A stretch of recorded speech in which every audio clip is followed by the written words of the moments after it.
And you are live.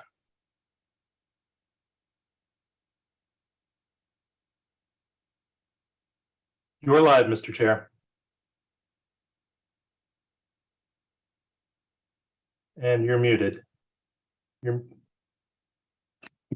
All right, we are now convening a meeting of the Annapolis Human Relations Commission. I'd like to thank everyone who has joined us this evening, and a very special welcome to Eric Lashensky, who is the Director of Comprehensive Planning for the City of Annapolis. And our conversation this evening is going to focus very specifically on the recommendations that the commission has made for goals and strategies in the comprehensive plan. That document was pulled together by members of the commission back in the year 2020. We are going to have a conversation tonight about possibly updating it, but we wanted to make certain that it was shared with Eric as he moves forward to develop a draft of the plan that will be shared, I believe, with City Council at the end of May. So I think that without any further introductions, except to mention that I believe everyone who is on the call this evening has received a copy of the Commission's recommendations for goals and strategies in the comprehensive plan. I would like to call on Eric to share with the Commission his thoughts about the goals and strategies of the plan and how he thinks that at least some of them can be integrated into the 2040 plan. So Eric, I'm just going to leave it with you at this point. Great. Thank you, Mike. Thanks for having me here. I have a presentation. Let me get to the beginning here. So, I apologize for not having you on my radar sooner. We have something like 30 different boards and commissions in the city. I thought I had figured out all of the ones that had a real, impact on this comprehensive plan, but apparently I had not, because you shared with me the recommendations recently and I hadn't seen them. But I'm happy to say that I started a little under 3 years ago, so right after, I guess, former director Sally Nash had engaged the commission, or maybe at least the chair, as part of our comprehensive planning process. And I've been working on it, juggling a lot of other things, but COVID really set us back quite significantly. And we are back on track though, and I'm going to share a lot of information about this comprehensive plan. I would just say, it's interesting that I think as I've looked at what your Human Relations Commission is focused on, what its mission is, why it exists, your commission may be most aligned with our comprehensive plan over all of the boards and commissions in the city, just in terms of values and the kind of mission that you address. And I think in what I share, that'll be very clear in terms of the content that's in our draft comprehensive plan. But this is the document that Mike shared that has the recommendations. It's things like public transit, affordable housing, improvements to our public housing, addressing conflicts and divisions and biases, hate. I'm happy to say that almost all of this is in our draft comprehensive plan in some form, not necessarily word for word, but I think I can point to places where almost all of it is in this comprehensive plan. And so I'm just going to kind of go through. I don't want to read this document. You all have it. I just want to dive in, and I'm going to go at kind of a fast pace to try to leave some time for questions. I have to leave at 7:30. So briefly, I would say you can interrupt me along the way. I can't see you, just so you know. So I can't see if you're raising your hand, but if you could try to get a word in, by all means, I'm happy to clarify things along the way. This is our schedule, and just to clarify something Mike said earlier, we're not delivering a draft plan to the city council at the end of May.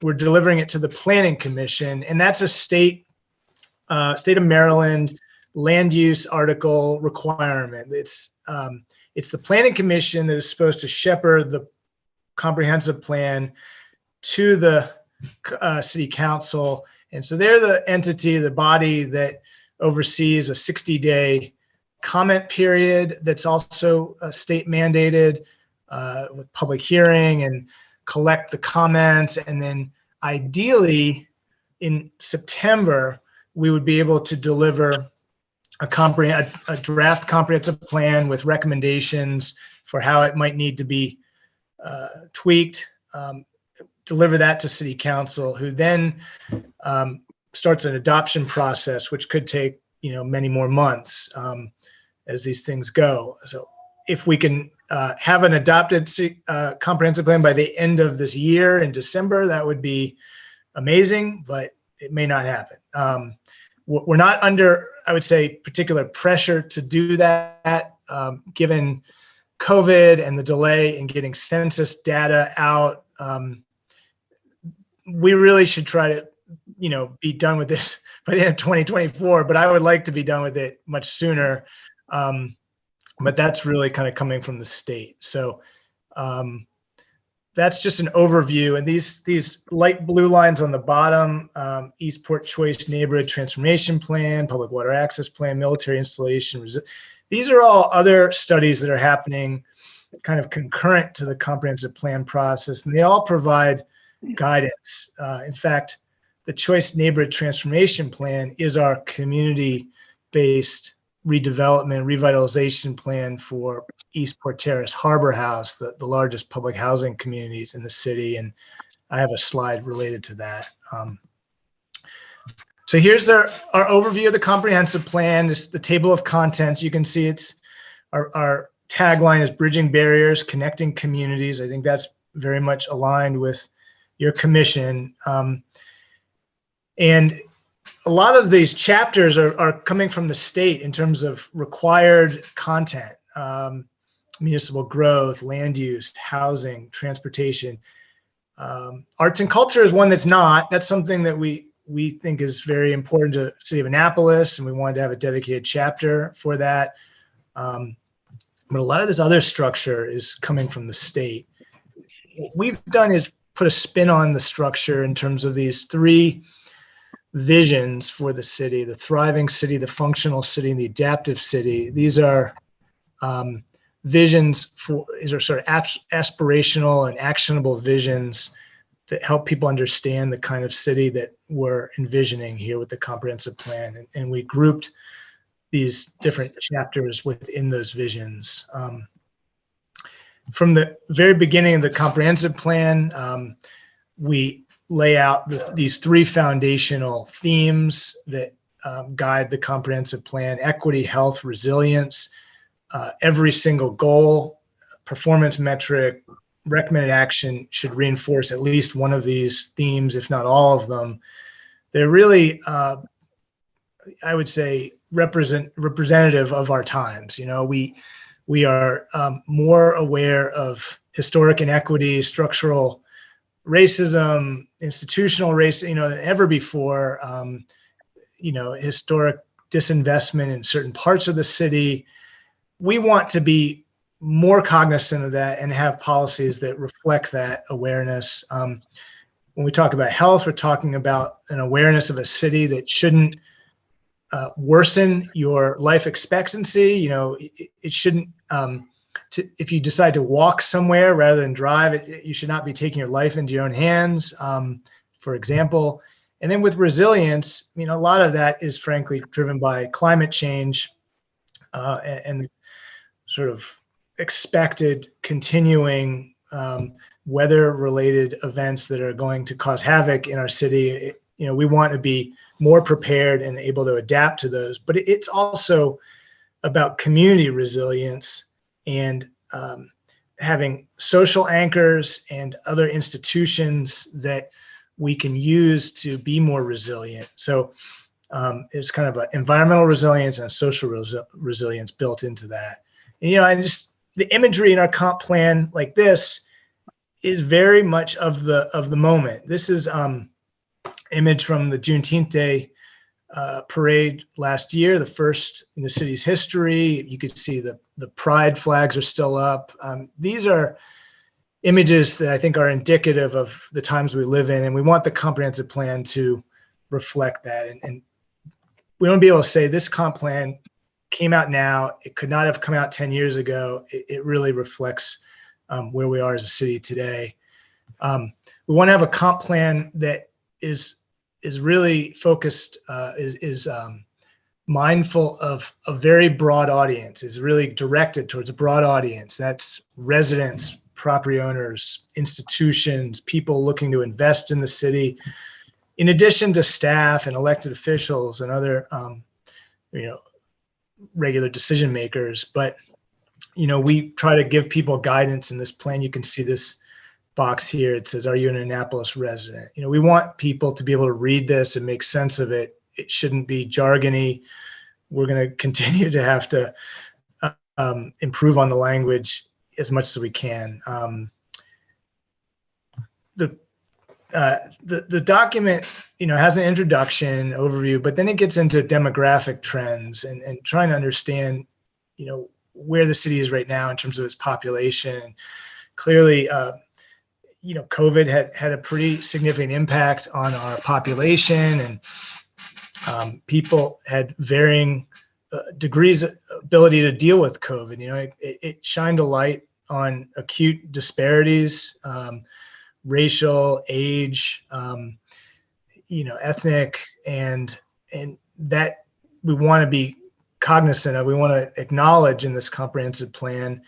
So this image is hopefully doesn't trigger any PTSD or anything, but this was not too long ago. This image of Pip Moyer Rec Center during the height of COVID. One of the foundational strategies we have in this comprehensive plan that is related to demographics is acknowledging social vulnerability. It's a tool that comes to us from the Centers for Disease Control, which has a matrix of about 15 different variables that dictate how socially vulnerable a community is.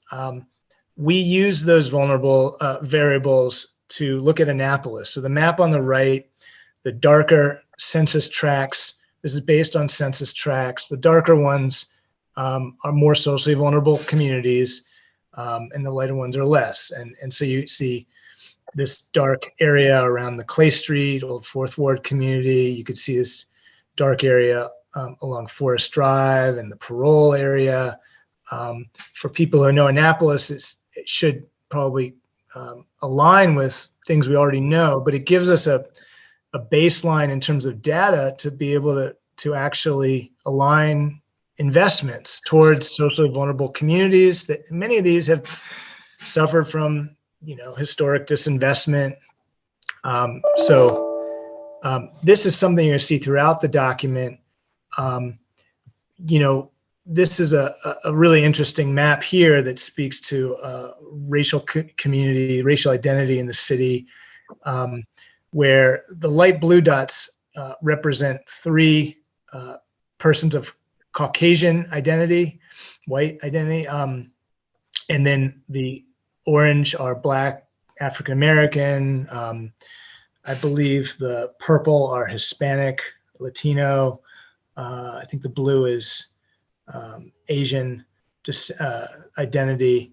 And you can see that line within the city where we have a very pronounced division, between diversity, less diverse and more diverse. And that is something that played a lot into our comprehensive planning process and trying to reach more people in that southern portion of the city that, historically have not participated in as much as the northern part of the city in our planning processes. So we did a lot to try to reach those communities. It's very challenging. You kind of have to go to communities, and we did a lot to try to do that. But this is just something that is sort of ever-present reality in our city. Some of the charts that are in the plan that speak to kind of changes happening in the city that I think are very, very helpful for understanding some of our challenges. On the upper left, you see population by age group, and the blue bars represent Annapolis, the green represents Anne Arundel County, and the orange represents the state of Maryland. You can see that, all of these jurisdictions are losing population 18 to 24. That's sort of common. That's college age, out of high school, But then Annapolis is the only jurisdiction that's losing population 25 to 34, whereas the other jurisdictions are gaining. We're all losing in the 46 to 54 age group. And then Annapolis is also losing in 55 to 64, whereas the other jurisdictions are gaining. You see everybody's gaining in the senior population. But what this says to me is that the conditions in Annapolis are not favoring younger individuals in the city, whether it's housing options or jobs or other elements of our livelihood. Similarly, in the upper right, you can see when we compare non-family households and family households, the green is family households. Annapolis is not really gaining many family households. We're gaining some non-family singles, couples, et cetera, whereas Anne Arundel County and Maryland are gaining significant amounts of both. And then on the bottom, it's not, when you see those statistics, then you see that on the bottom, we have a median home price in 2021 that was $625,000. And you need to be making 140% of the area median income to afford that based on standard, down payment, et cetera. And then with a rental, $2,000 median rent, for, I believe that's a 3-bedroom, you need to be making 80% of the area median income, which is better, but still not ideal. So I'm going to kind of go through and explain how some of the elements are the various chapters of the comp plan, how we're kind of addressing these challenges. So this is a big deal here. When it comes to housing, the yellow portions of the city are those portions of the city that do not allow more than a single family, do not allow a duplex, meaning the only type of housing that our zoning code allows is a single family home. And it's challenging to meet housing needs when that is the case. And over time, we've changed our zoning code to really be very, very limiting, very suburban, I would say. And that is making it very difficult for a lot of people to live in the city, and it's causing the prices to go up. It hasn't happened overnight, but that's really kind of the main culprit here. You can see when we look at permits issued over the last 12 years, the yellow dots are all the single family home permits. The orange are the multifamily, aka apartments. And most of those apartments are replacement units. There was a redevelopment of the College Creek Terrace public housing that's now called Oberry Courts. That's this cluster here. There was redevelopment of Newtown 20, which is now called Winborn Estates. That's here. Very little additional multifamily that was close to being affordable. This is one example, the Town Court Apartments off of West Street. That's about 42 units, but we're not really providing housing in any way, shape, or form that is close to the needs of the city right now. One thing we are doing that I think is very positive is working with the Housing Authority, HACA, on some major redevelopment work that I think will bring more housing units than we have today for various low to moderate income households. So this is a snapshot of the revitalization plan for Eastport Terrace and Harbor House. This was presented at a community workshop just about 2 weeks ago at Eastport United Methodist Church. This is culminating about an 8-month community-led design process. And this is a very positive story. I hope we can kind of continue advancing, but it was funded by a $500,000 grant from HUD.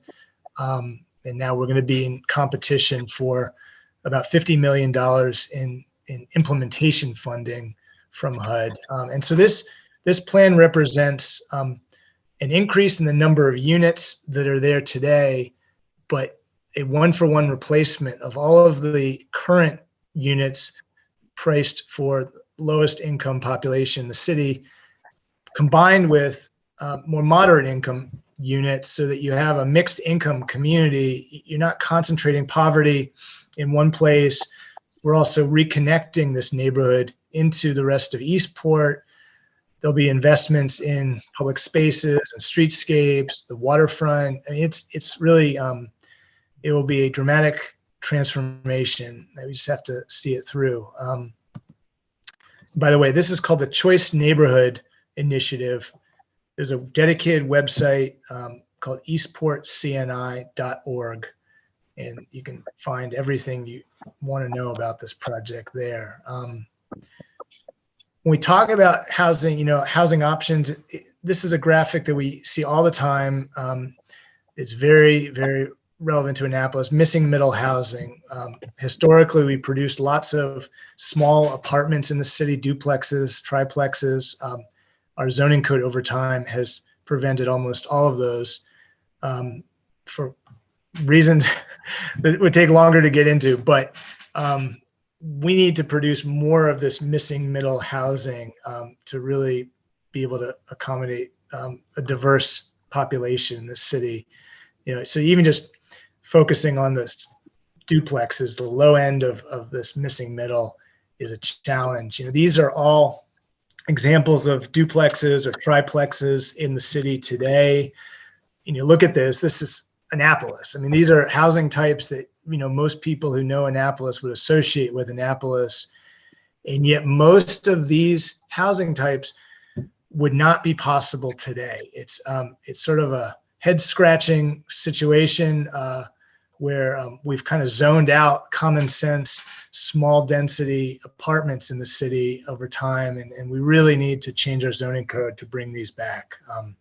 So I would encourage the commission, whenever we have affordable housing legislation coming forward, to be engaged in that. There was one piece of legislation recently that did not go through, but it was very controversial. But I think your commission could be a very good voice in this discussion. When we talk about housing goals, I'm not going to just read through all of the actions or the small print. You have the performance measures, and then the goal is the big print. This is the format for all of our goals with each chapter. So produce a supply of affordable rental and ownership housing in order to meet current and projected needs. Pretty basic. Preserve the supply of quality housing for low income and workforce households. That means to say that, we have historic duplexes that are being consolidated to be single family homes. There's ways of protecting housing that exists today that is otherwise sort of going away, and being aware of where that is part of it. Plan for changing housing needs over time in relation to both the production of new housing and preservation of existing units.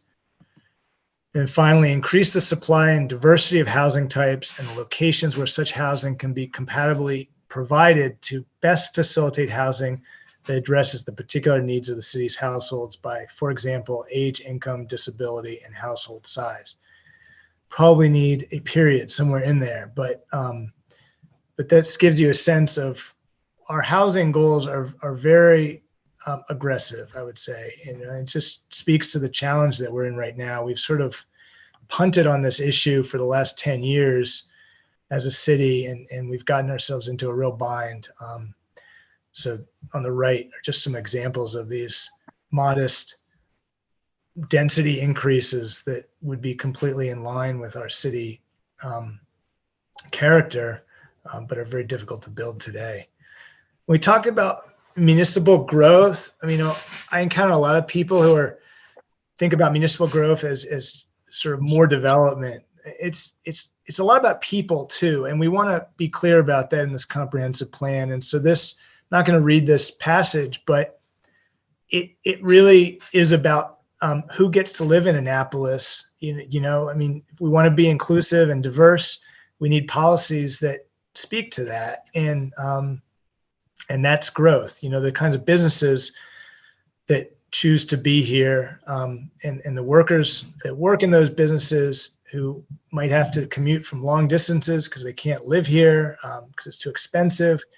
I mean, we make decisions about all of these things through our policies, and we can be more aggressive in all categories. So this is an example in the image of a new development on Annapolis Street in West Annapolis. This is pretty much like what we would like to see more of. It's apartments on the upper floors, some retail on the bottom floor. It's a mixed use building that fits into the existing streetscape and provides a bunch of benefits to the existing neighborhood.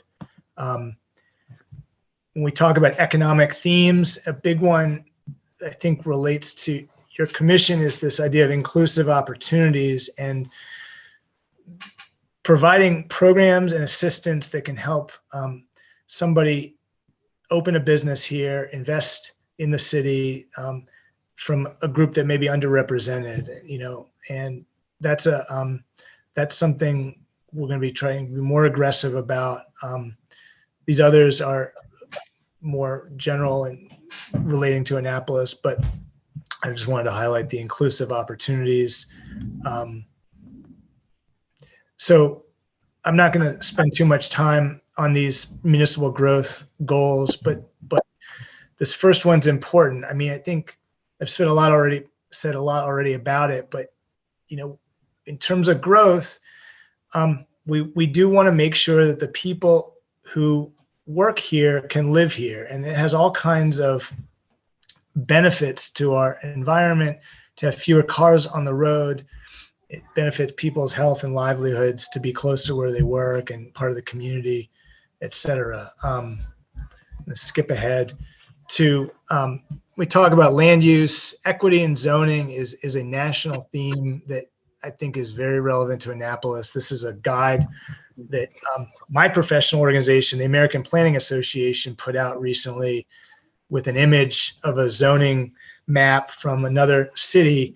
But when you look at ours, it could be Annapolis. You know, when you look at all of these little zoning districts, one thing you should take away is that they're all decisions to put a certain boundary here or there. And the more districts we have with more intricate lines means these are political decisions over time that have bent around certain properties and favored certain other properties. And, you know, there is not a lot of clarity to our zoning map. It favors certain groups over others, and I think it needs to better represent our values as a city and the kind of development we want to see. When you look at the future land use map on the left, which is a really probably the most foundational map in our comprehensive plan in terms of saying what kind of land uses do we want across the city, what is appropriate. It breaks down to just a few different categories. It's residential is the cream yellow color. The dark green is recreational enhancement areas, aka parks and other spaces for recreation. the bright green are environmental enhancement areas, and that's a new category that we've introduced to be more deliberate about where investments happen. But then you have the red are mixed use, and we've combined what were previously office uses and commercial uses. Those were two different categories. We're now combining them into a mixed use category that really has the goal of combining multiple uses, close proximity to each other that are compatible with each other. And we want this sort of land use pattern to be more reflected in our zoning code. That's really the goal, for clarity and simplicity, and for just about anybody to be able to kind of understand it. So that's really a big priority of this comprehensive plan, is simplifying our zoning code. Mixed use, the emphasis here is on developing mixed use along major corridors where you have transit in place and amenities, and basically putting apartments in places where people can walk to services and conveniences. That's the idea behind mixed use. You have lots of examples of mixed use already in the city, in various combinations.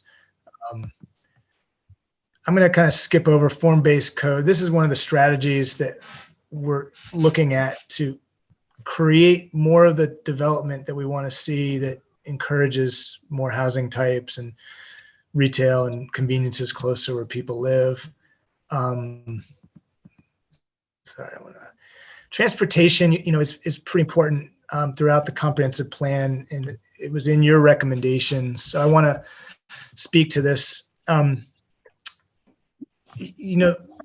The micro-mobility trend across the country in terms of scooters and e-bikes, sometimes people can dismiss it as just a trend or fad, but it really is one of many investments that can make it easier to get around for people who may not have the means to do so in a personal vehicle, or it can really make a difference. I use them to, get from where I live to the store. I mean, if I park at a garage, then I use it to get the last mile to the office. It's something we're finding has been extremely successful in the city in helping people get around. And safety is another thing that we're looking at, which is a kind of a, I would say it's the bar that we need to meet to have an effective transportation system. We're seeing an alarming rise in pedestrian and cyclist fatalities and injuries, partly because we have a transportation network that has been very much focused on the personal vehicle at the expense of other modes of getting around.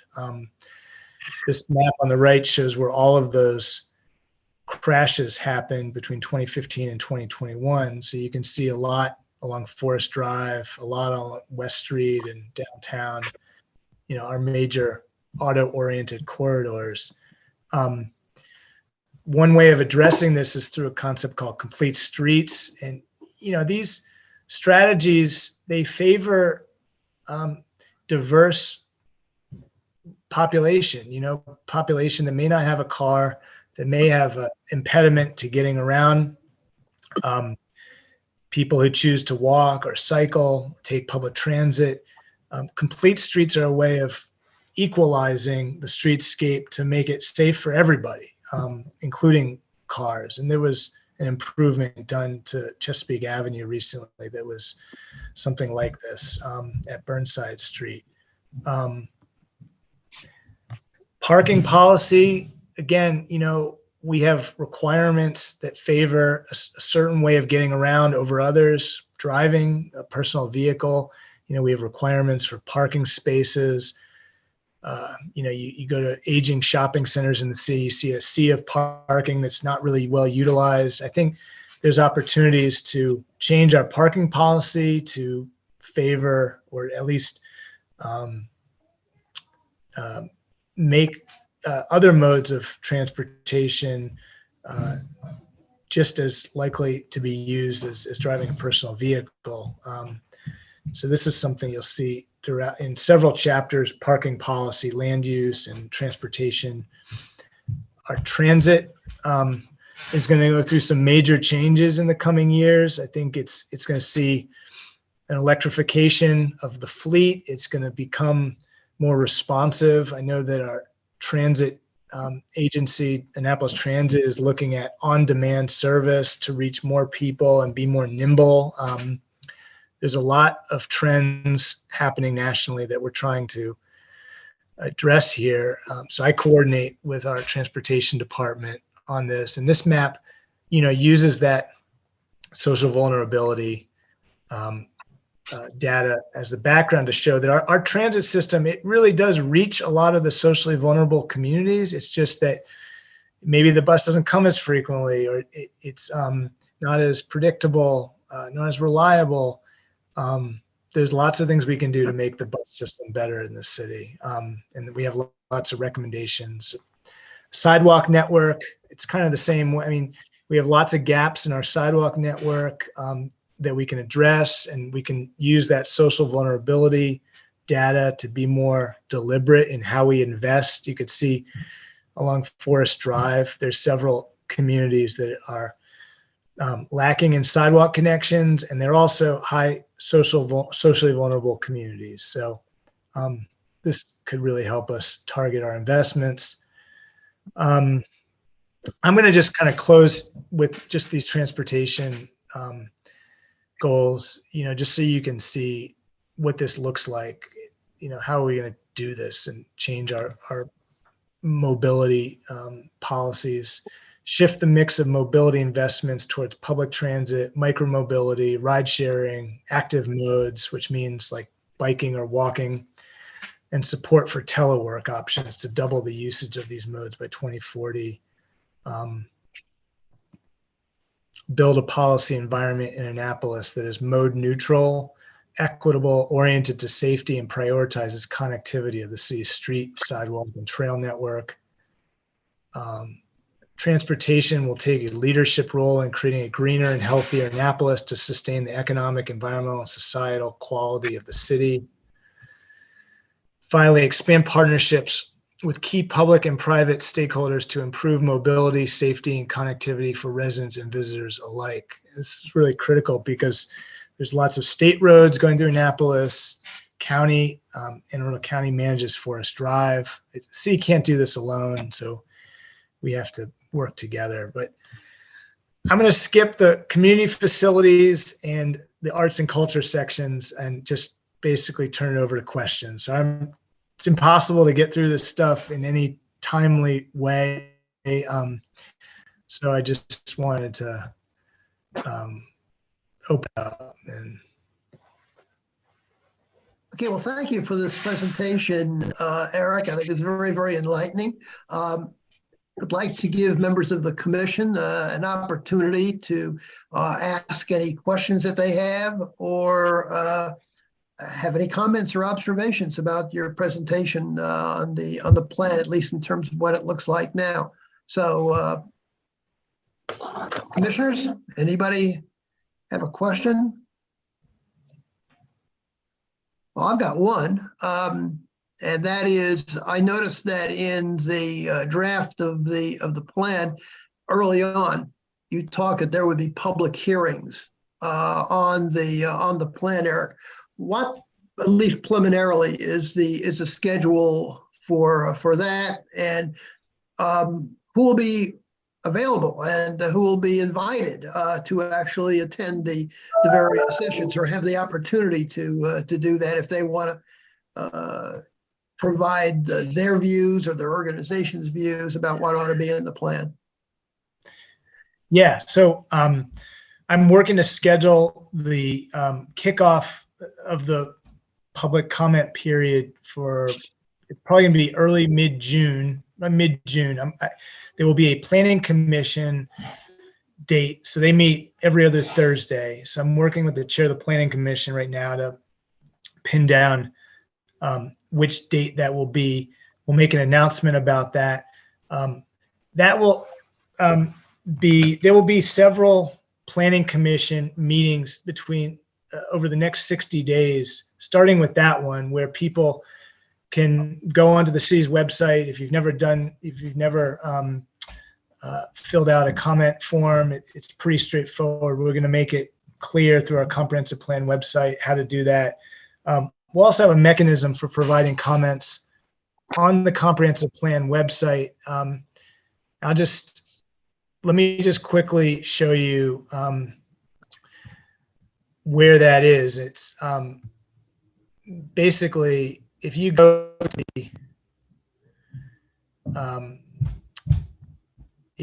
the city's, hold on just a sec. You could really just Google Annapolis Ahead 2040, and the first link you'll get is to our website. But if you're on the city's main page, bear with me for a sec.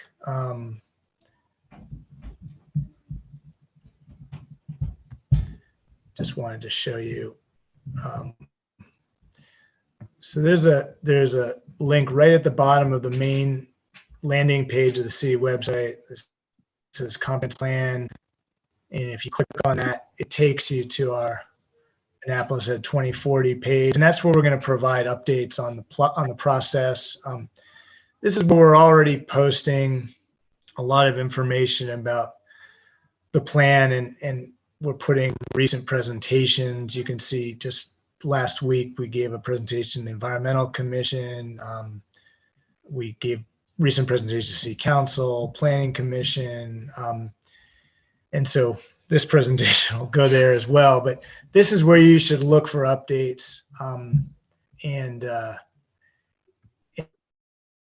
we're going to be sending out e-blasts and some other means of reaching people. But it's kind of an imperfect science, how to get to people and get the word out. I mean, I think every board and commission should help, with their networks, and we'll just basically broadcast a schedule of how this is going to work and share it with everybody. But we'll make sure to send it to you.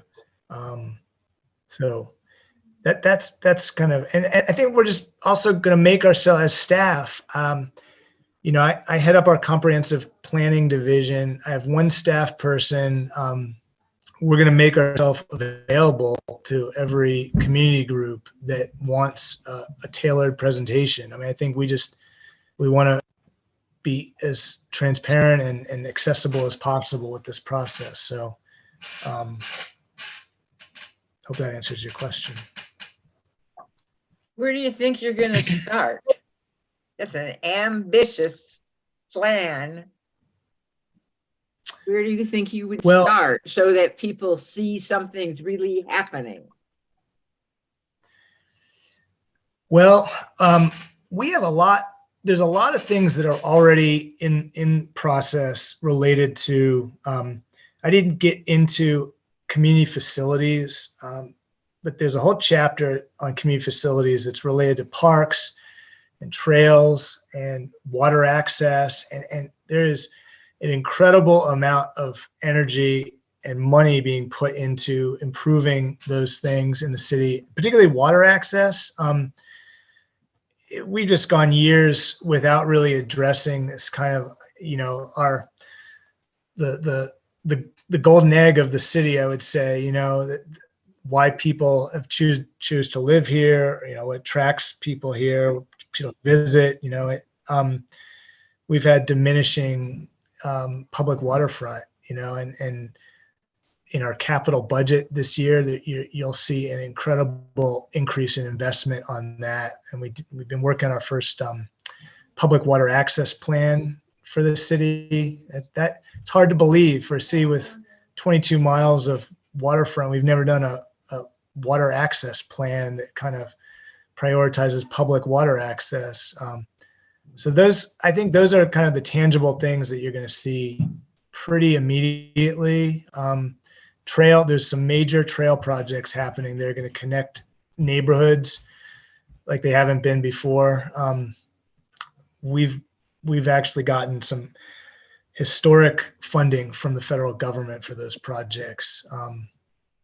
The major one is called the West East Express, and that'll connect downtown to Parole on the old Annapolis and Elkridge railroad line that is mostly still there, just not really used as a train line anymore.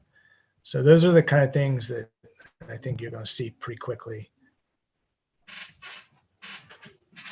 Hi, I have a question. I'm new to this committee, so wasn't really aware about the comprehensive plan until recently.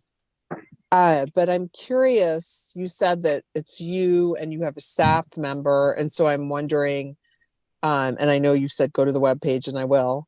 Do you have a team? Does that of volunteers, perhaps like us, that are helping you with this work? Does that team reflect the demographics of the city? And, how are you pulling in all the voices of the city and all the experiences of the city? Where have you collected information thus far in the past couple of years, especially as you said, when you've been challenged with this pandemic? Yeah, that's a great question. Well, so we worked with a consultant team early on, with our project. And I wouldn't say they were particularly representative of the city, but they were just kind of a group that helped us put things together. But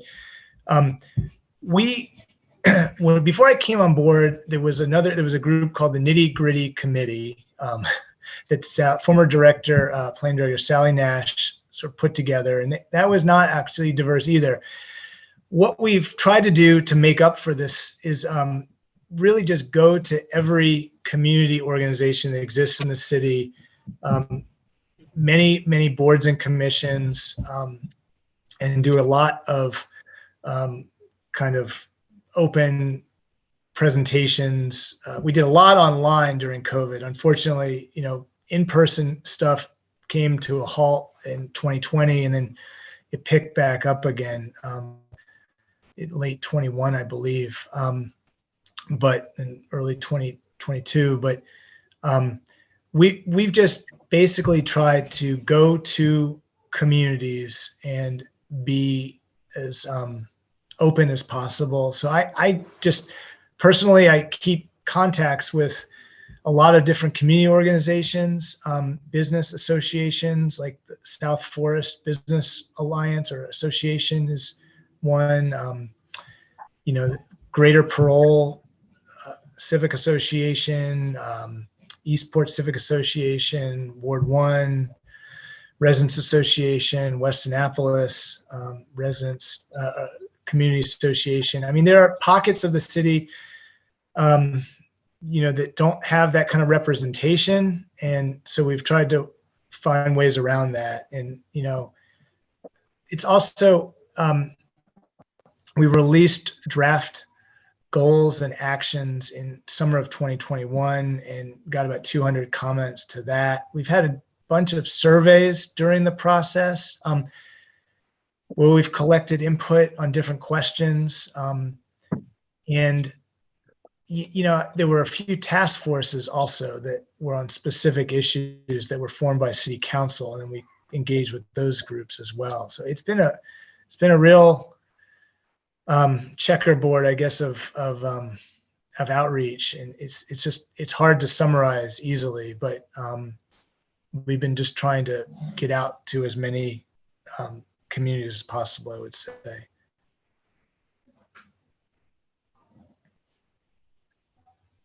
Other questions or comments? Well, I would like to thank you, Eric, for your presentation. We've completed exactly on the time that you've given us, and thank you for doing that. And you can be certain that the Human Relations Commission is going to be engaged in this process as we go forward. And we're going to be talking a little bit this evening about those goals and strategies which we have identified, and really do appreciate your strong support and your comments that you made about the specific goals and strategies that the commission has initially put forward. So it looks like Rosemary may have had a comment. I don't know. I saw one more hand up. Was there another hand up? Yes, I had my hand up, but I took it down because I didn't think we would keep Eric longer. But I wanted to I'm thank, happy to answer. Yeah. Okay, I all wanted right, to- Rosemary. I wanted to thank Eric before you go. I really appreciated the plan that you put forth. You spoke in layman's terms that I can understand. I'm a little concerned that the comprehensive plan is for 2040. Some of us will be dead by then, but I do appreciate everything, all the work that went into what you presented to us today. I just wish that I was coming away from it feeling more optimistic. The goals and what needs to happen seem to be so difficult. I'm sure it can happen, but it's difficult. And in the meantime, we have housing that's out of reach for a lot of people. And so people rent, but there's no rent stabilization. So you have large complexes that are really socking it to the tenants by raising the rent, sometimes $500 a month. And I understand that rent stabilization is off the table for the time being. So I am trying to be optimistic. Trying. I hope to get there, and I'll be watching you.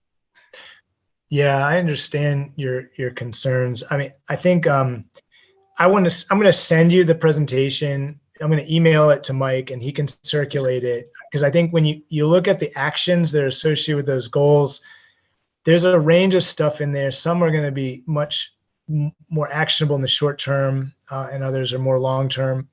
In the comp plan, we also will be, there's a whole chapter towards the end, chapter 11, that's called the action matrix, and where we list out these actions in terms of, time frame and level of investment and who's responsible. And I think that will give us some things to kind of work on in the next, immediate couple of years. I heard the new Secretary of Planning came in recently with the new governor, give some remarks recently. And it was interesting. She said one of her 3 priorities was to rethink comprehensive planning, because, I mean, the time frame is it's pretty far out there, and it is hard to sort of stay positive about the immediate future when all, you're looking at 2040. And she didn't really have any answers, but she kind of felt like, well, it's so hard to predict, where we're going to be. There's probably a better way. I mean, typically the the comprehensive plan is aligned with the 10-year census. And there's value in having that up-to-date population data, but there might be a new way of doing this coming forward in the next couple of years. So it's hard to know, but we definitely have plenty of actions that we'll be able to address in the short term. Thank you. Yeah. All right. Well, I'm going to sign off, but again, I'll send you the presentation, and you can follow up with any questions you have. And I appreciate the opportunity to be in front of you. Thank you very much again, Eric, for being with us this evening. Yeah, you bet. Very best wishes as All you right. go forward with this important project. And again, the commission will be involved in it. Thanks a lot. Appreciate it. Thank you. Okay, would like to jump back into the agenda that we customarily do when we have a speaker. The item of the approval of the minutes, you received the minutes by email. Are there any additions or corrections to the minutes of the April 3rd meeting? Hear none, the minutes shall stand approved by common consent. I'd like to call on Claudia to give us a report as our staff liaison. Do you have anything you'd like to share with us this evening? Good evening, everyone. I just briefly would like to share that things are moving forward in terms of our annual student award. I received the student plaque on yesterday, and we plan to make a presentation next week. I will be doing that on behalf of the commission for Annapolis High School, and looking forward to it as well. So we also have the plaque for St. Mary's High School, and hopefully that will be accomplished this month as well. That's all. Okay, and I guess in my report, the first thing I'd like to do is to thank Claudia for her work in this area, for coordinating all of this, and also agreeing to be the presenter at the senior award ceremony at Annapolis High School. I'll be handling the presentation at St. Mary's High School. But thank you, Claudia, for getting the plaque to us so quickly. Once we have the check, then we can very quickly go ahead to fulfill that project, which brings a lot of attention to the commission. There are usually lots and lots of people that attend that, and we get I think some excellent publicity for it. I'd also like to thank Mark Hildebrand for again serving as our technical assistant representing City of Annapolis TV, really bringing to us, enabling us to really do the Zoom presentations in such a professional and excellent manner. So once again, thank you for doing that, Mark. In terms of the remainder of the new business that we have, I'd like to ask the commission if it has had any comments or any thoughts about the specific goals and strategies that the commission adopted several years ago before the pandemic sort of closed down most of the processes we had on the comprehensive plan. But we still have those on the table, so to speak.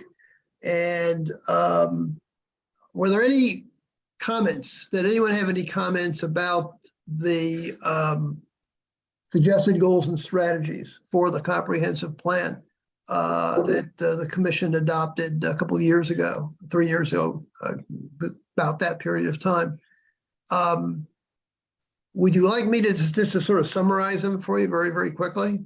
I don't think we need to put things up on the screen and fool with that. There were actually, if I look at this correctly, we did have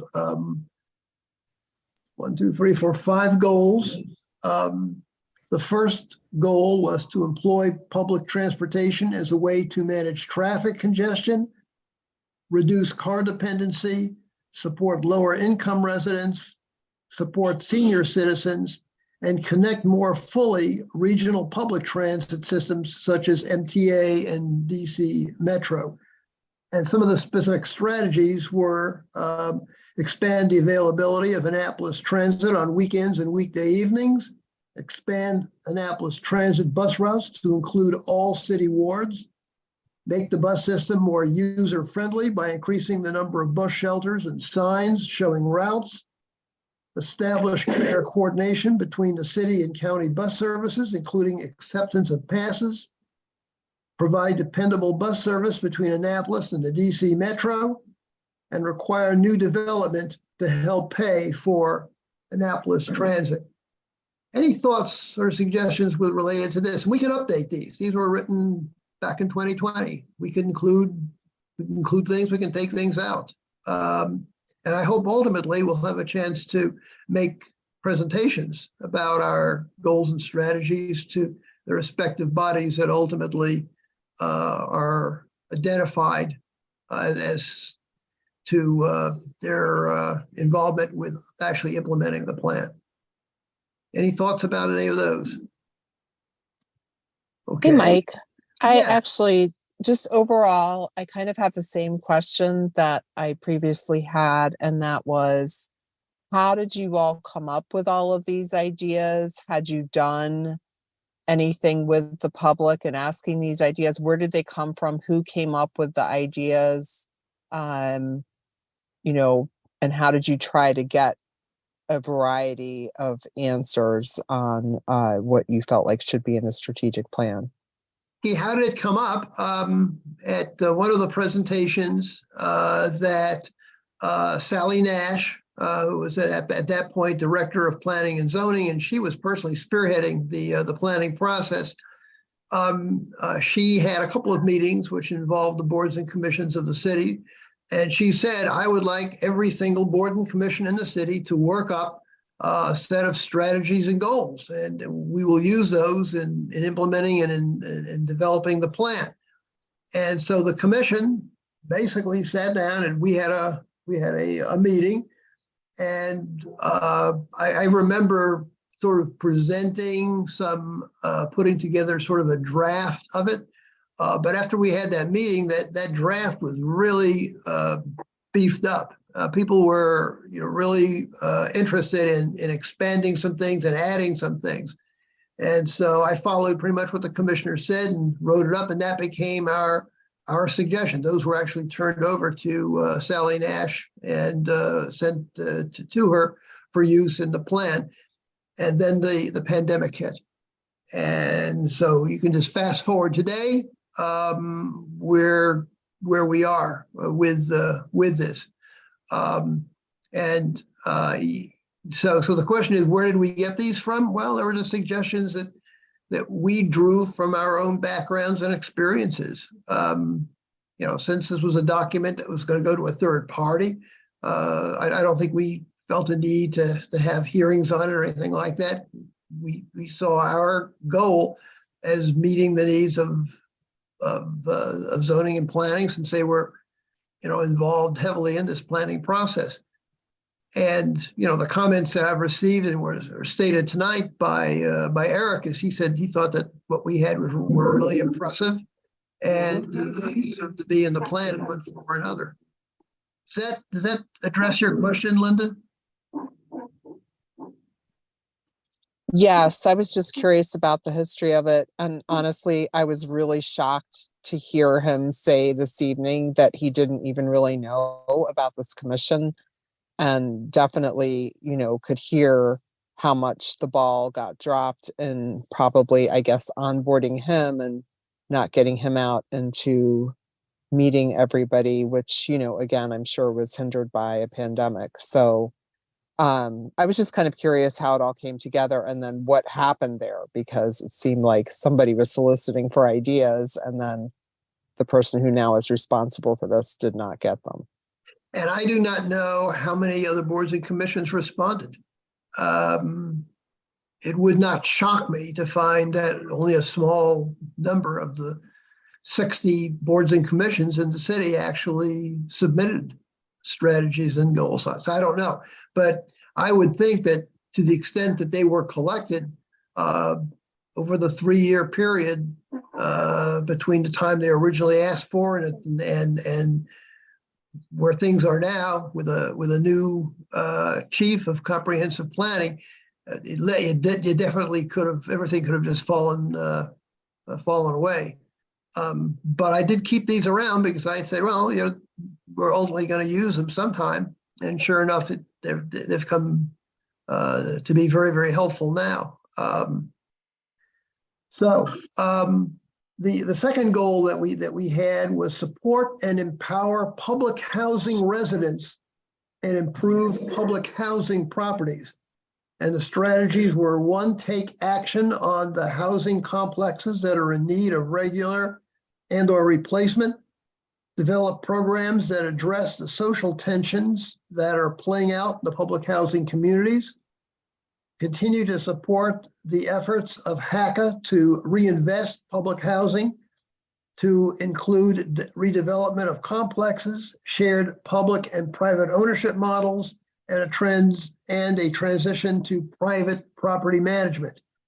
And make residents aware of Section 8 and other housing vouchers for which they are likely to be eligible. Any thoughts about those? Okay, our third goal was to take steps to address the lack of housing affordability, which has hindered the ability of low and moderate income households to purchase or rent a home in Annapolis. Strategies: create affordable housing trusts, offer incentives and tax breaks, relax zoning regulations, including to permit more micro apartments, revitalize neighborhoods but avoid urban removal, require moderate pricing for selected units in new housing developments, and increase the percentage of affordable housing in residential construction processes. Comments, suggestions? Okay, we have two more, and these, I Chuck, remember Chuck clearly. and Linda have their hands up. Oh, I'm sorry. I am so sorry. I missed that. I'm going to call on Linda first and then Chuck, because that's what the order of the screen. Thank you for doing that. Sorry, I I'm not sure, but it's not letting me lower my hand. So you can lower my hand if you need to. Thank you. Okay. So that was this from the previous. Okay. All right, Chuck, Yeah. you're on board. Yeah, Mike, I'd like to raise a different issue that we should have in our goals. And it really is about the issue of hatred that seems to be having been given permission in recent years. And really want to call attention to the great work that Lakeisha Hatcher, I think she's still on the call, I believe, is doing with the county Yes. commission. I'd like to have her speak to that, and that we need to take every step we can to make clear that hate has no home in the city and county. And Lakeisha's got a great program coming up on, I think it's May 26th, if I believe, that is in reaction to a couple of the church desecrations that have occurred. Lakeisha, are you there? Yes, Chuck. Hi, good evening, everyone. Hi, Lakeisha. Hi. So one of the things that the Anne Arundel Human Relations Commission is trying to do is we're now trying to get connected to some victims that have experienced hate bias in their communities, and start a discussion, maybe just getting some input from them, having them, allowing them the ability to share their experience. We're also looking into inviting some key speakers, possibly from the police department, and even maybe from some other organizations that have been affiliated with hate bias and supporting the fight against it, just to start, that discussion and what we can do as a community to combat it. So Chuck was correct. It's going to be at our next, excuse me. It is going to be at our next Human Relations Commission's meeting, which is the 26th of this month, I believe. It's going to be on a Thursday. Mike, I think Eugene, Chairman Peterson, is set to send out an invite to the Annapolis Commission as well for attendance if they would like to attend. Yeah, if it comes just to me, I'll make sure that all the commissioners get it, to get that invitation, Lakeisha. And I just mentioned is that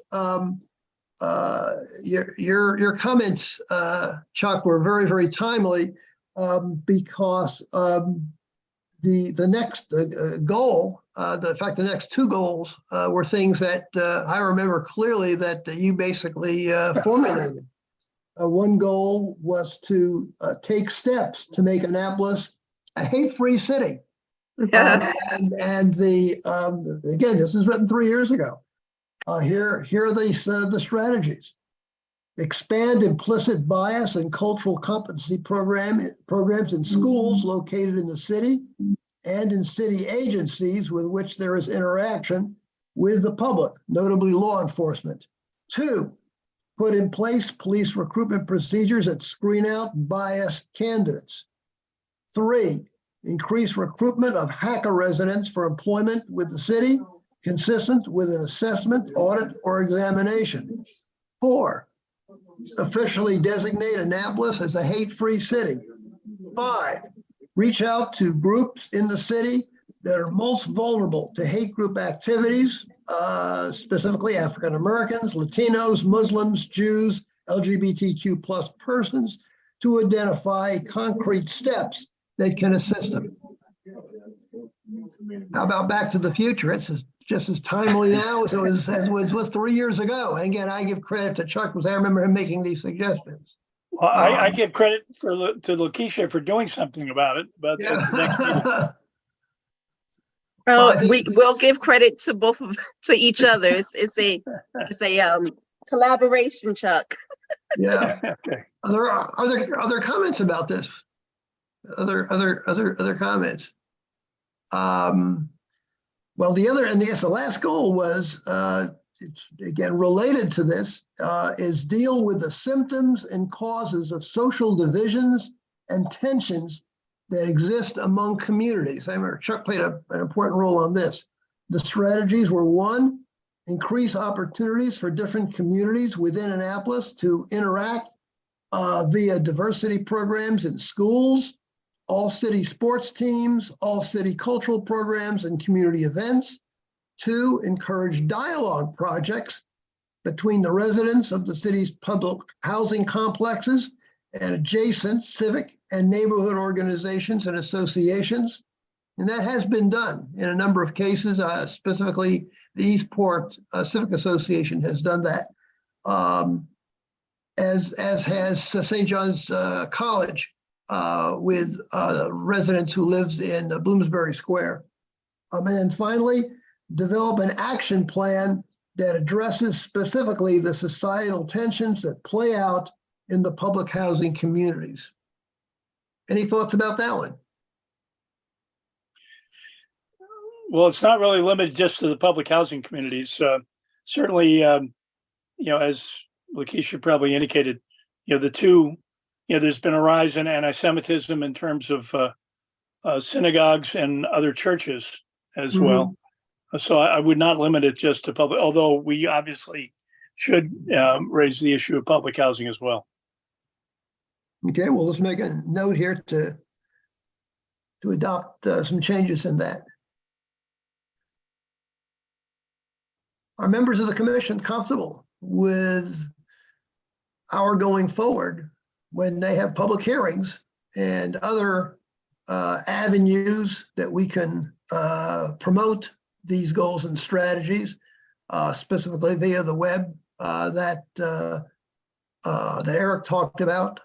Any chance we have to promote these things can help. The plan is not written in concrete, and I think it's going to undergo a whole lot of changes between now and probably sometime considerably into next year before it's formally adopted. So in general, do members of the commission feel comfortable with these? Are there other things that are missing? Because once we have them, I think we want to put them to good use in terms of being part of the conversation and discussion in the city of Annapolis. And with Eric's leadership, I think you're going to see things move along pretty quickly. I just think it would be a good thing to, reassess. 3 years have passed. A pandemic happened that put into everybody's faces in a very clear way the inequities of our systems. And, I hear us talking a lot about how do you reach out to people in historically marginalized and oppressed neighborhoods and communities. And I don't really see that has been aced by anybody really, but I also feel like I'm not seeing the city internally look at itself, right? That so much of our government is built on historically excluding people. So I know when I first joined this commission, I was really interested because last April you all had on the agenda that you were looking at the Montgomery County work that was happening with DEI and their government and their Right. policies. And that Rhonda Pindell Charles, you told me Mike was taking that up. I recently reached out to her wondering what was the status of that. And I actually got a response that I should talk to Chuck. But so I guess that's kind of why I'm here. I'm just really interested to hear, what's that work the government's doing instead of focusing outside of the government as much. Because I feel like that needs to happen first.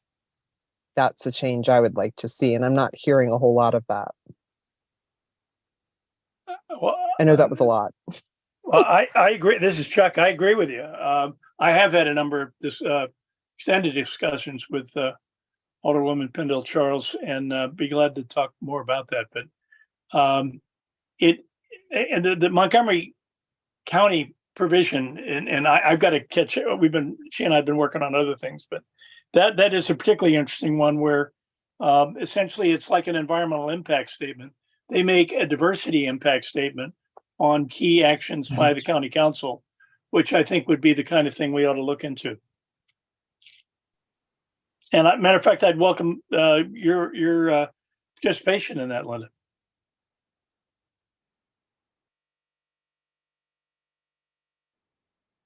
Well, I find it interesting that Councilwoman Pindell Charles would sort of flip it back to you, Chuck. We have coffee pretty regularly. She is a fascinating person that really. Yeah, and I do know that about her. Yeah. She's super she's busy. extremely good and she's very responsive. She's probably the hardest working of all of the members of the council.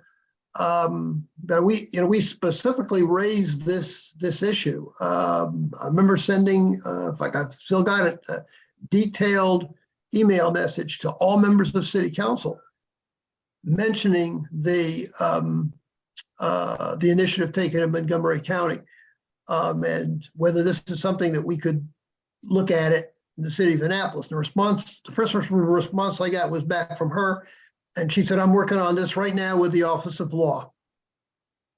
I'll follow up with her.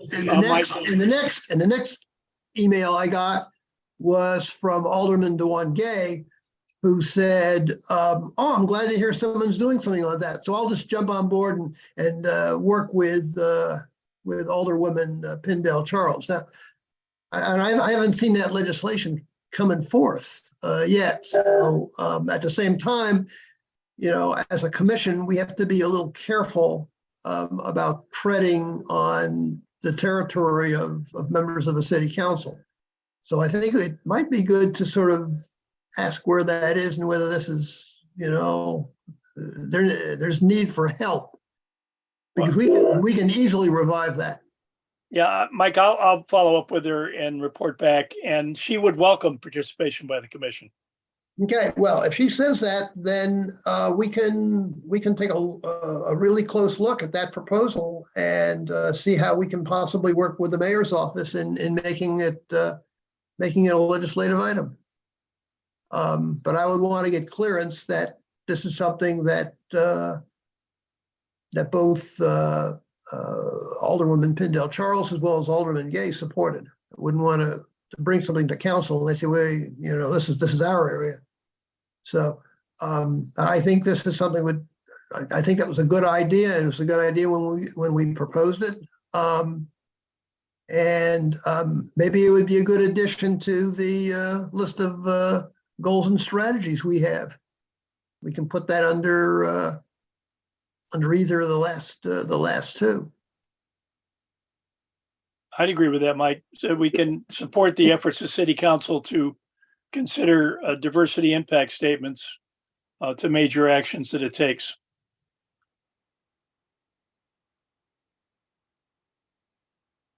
Diversity is one. I mean, it's generally more than just diversity, but that kind of sums up Yeah, a well, lot of I can add it to the goal of dealing with social tensions, that there be diversity impact statements that this be Right. formally done within the city of Annapolis.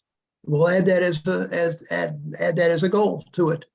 But I think that we can certainly move forward to get a real clear sense from Pindell Charles and from Gay as to whether this is something they're really going to support. Because if we work up legislation on it, someone has to introduce it. And what you want is you want the mayor to introduce it.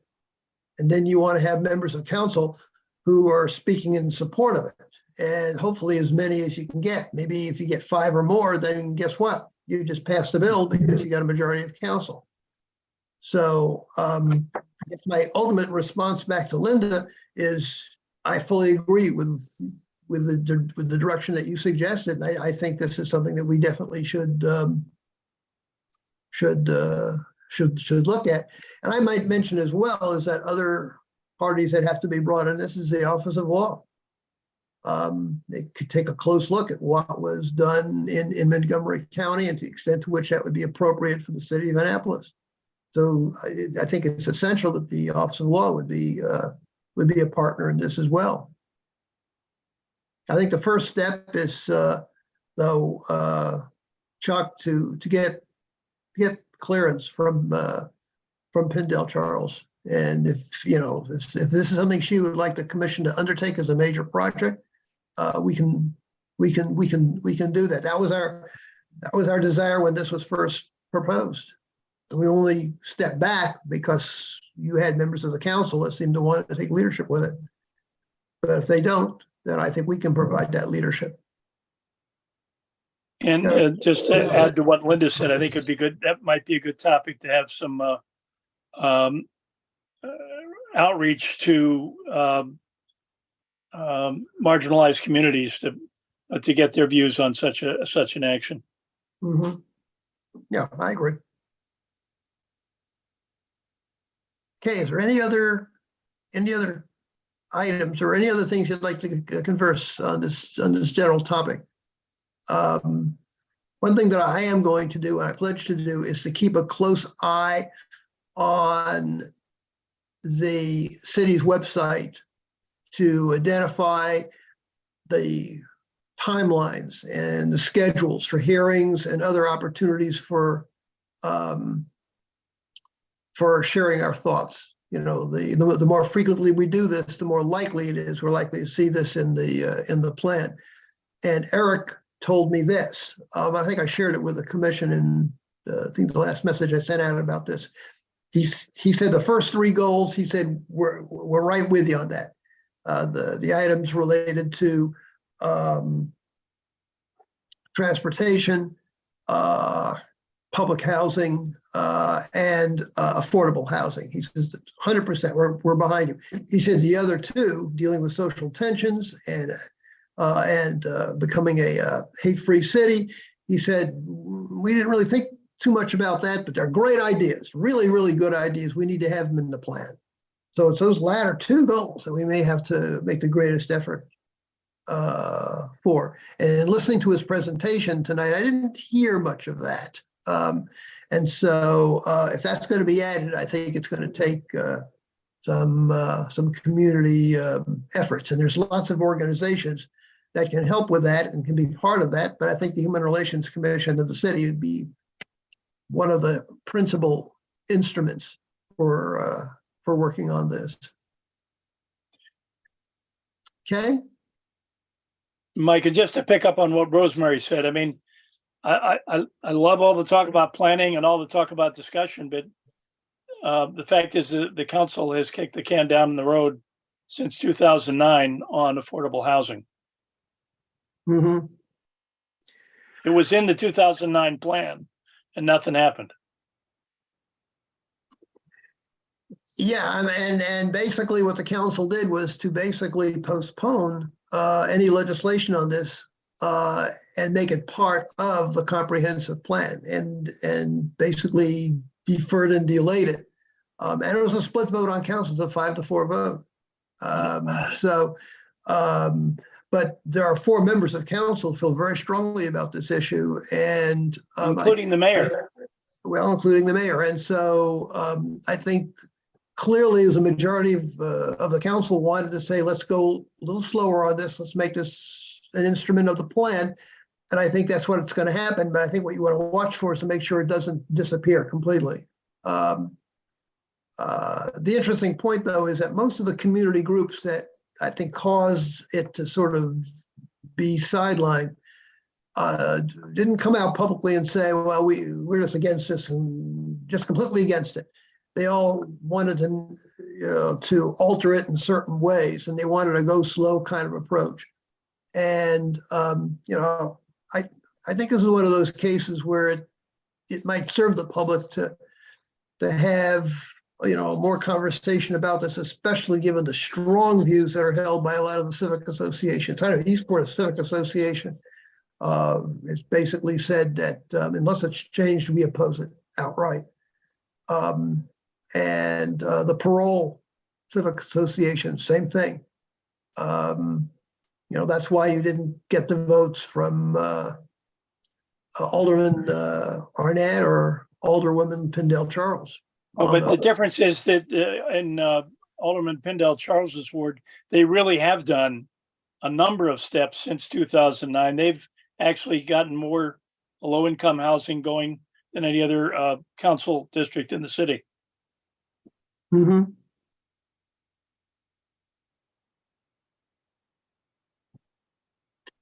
But in any case, I think that this is clearly that was one of the goals that we looked at 3 years ago. I think we can promote it again. We can certainly be a voice on that. But the commission, I think, witnessed the sharp differences on this legislation, as evidenced by the 2 presentations that were made by Brooke Schendelmeyer and by Rob Savage. Yeah, I mean, their positions were not only different, but the hostility that I think they both showed in their positions, especially that of Alderman Savage. If you read his angry response to the whole idea of what was being promoted. So there's no strong views on that issue, and the city's divided on it. But I think that progress can be made on it. But I think clearly once again, I think the commission can help this along by at least giving it a boost. I mean, we clearly signaled our position when we adopted the resolution that Chuck Hurley had suggested that we, favored action on this.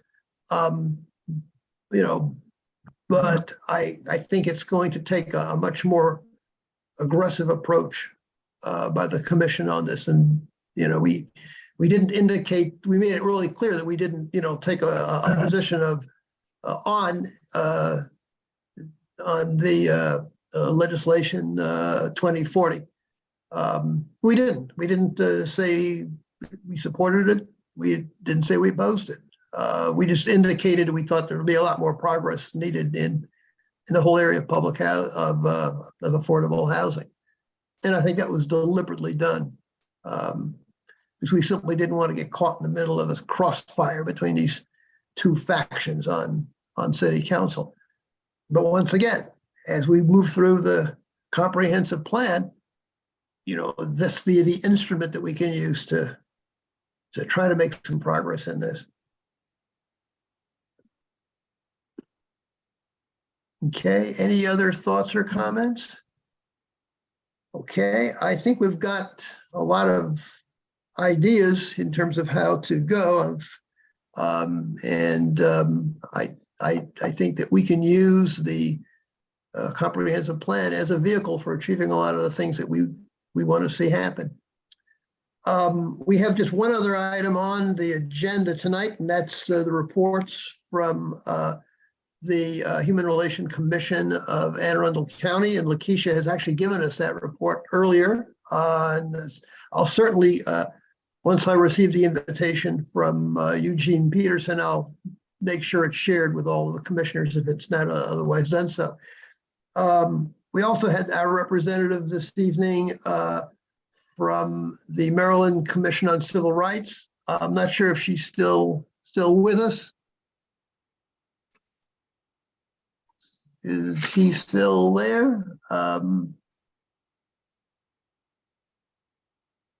No, she left. I think she left, so we will have to skip that. But is there anything else that the commission would like to talk about tonight? Actually, I'm going to read you just what Rhonda said because it was from February, the end of February, and I might have misquoted here. So she just said, I just wanted to give you an update because you were wondering why she said, talk to Chuck. Regarding the racial equity issue, the city just hired a contractual person to do some investigative work around the subject matter. Based on what comes back, I will probably submit legislation that requires all ordinances to have an equity report attached. We already have a fiscal impact report and a staff report accompanying all ordinances.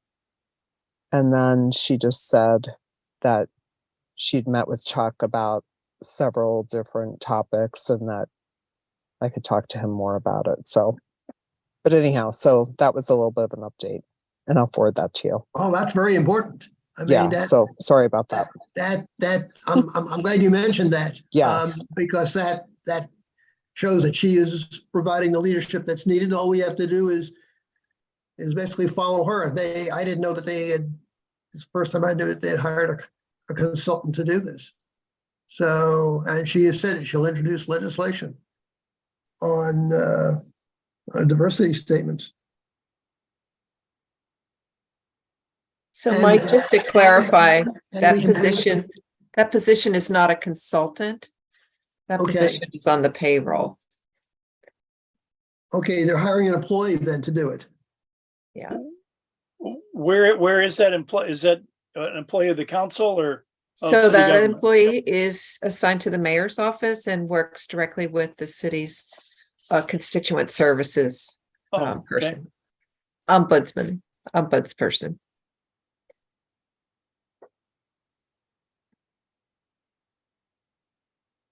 How long has that person been employed? Do you happen to know how long they've been there?